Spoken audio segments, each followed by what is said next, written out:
I'm just real appreciative of us being here this moment, because so much of, like you said, the anxiety, I heard your anger management podcast when you were sharing some content with me, and I was just like, yeah, right on. This is just especially what people need to hear, especially Black men, and especially anybody at this time. If you just go out and try to take a walk or a drive, you'll see how important, that is. And at this point in our life, it's super important that if we do have what we have to offer, that I think we can make a lot of noise, joining forces in different aspects. So I just wanted to say that before I even started talking about the book.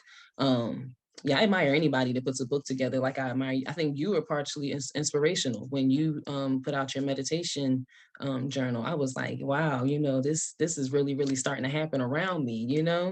It becomes, first it's like a dream that's like something that you can't even fathom, like something from TV or outer space. And then you start to see the reflections of that coming closer to you. So I'm very proud of what you're doing. And I kind of just wanted my book to be about a story of how everything doesn't have to be the worst case scenario in order for it to still be,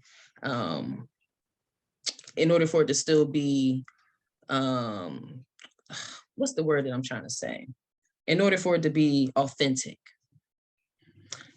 I feel like within our culture of being young, this younger generation of Black people, I don't know if we're considered millennials or, whatever the case may be, but I feel like the hip hop generation, I'll say, like the second generation of the hip hop generation, we put a lot of highlight on a lot of the negative things and the circumstances that are in our lives.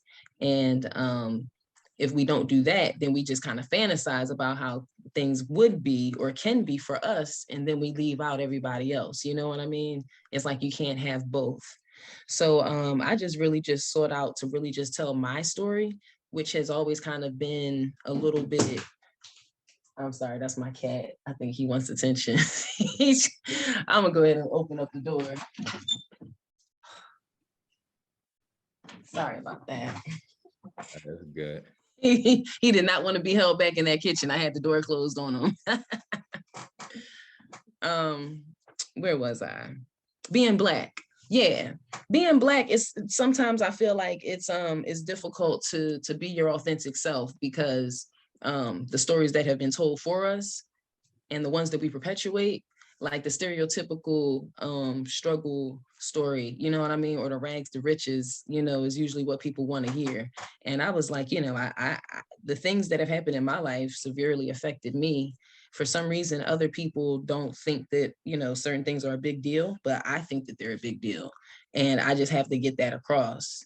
And I hope that people get out of my book what I got out of yours, which was just like showing, that one is possible from wherever you came from. I don't have the worst case scenario where Tyler Perry might want to make my story into a movie. And I'm glad that I don't have, thank God I didn't have those types of like horrible, horrible issues. But at the same time, I feel like it's important for people to just tell their story, know their story, but also, hold on, I'm almost losing my thought.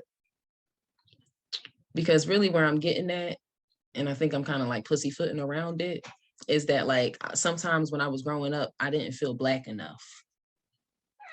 And I think that a lot of the struggles that I went through were kind of like self-inflicted, because I was trying to prove my either Blackness or my realness, or, just anything that would be challenged. You know what I mean? Even, we were growing up, even if somebody would just, call you a punk or whatever the case may be, you would feel like you would have to like,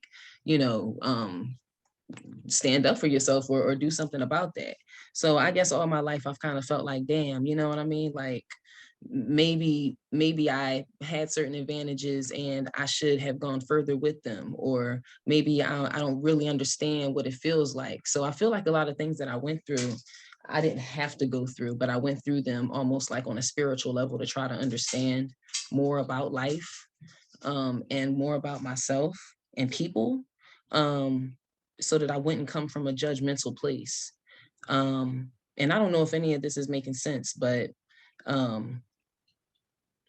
essentially I just want to help people. And through helping people, I finally have found out that I really have to help myself first.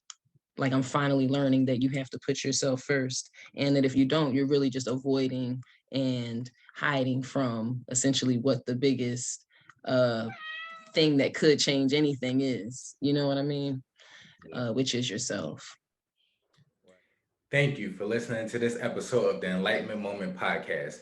Head over to iTunes, Spotify, or wherever you normally listen to your podcast to catch the full version of this episode. And while you're here, don't forget to like, comment, and subscribe to this channel for more videos just like this one. Until next time, stay focused, stay aware, and keep your vibrations high.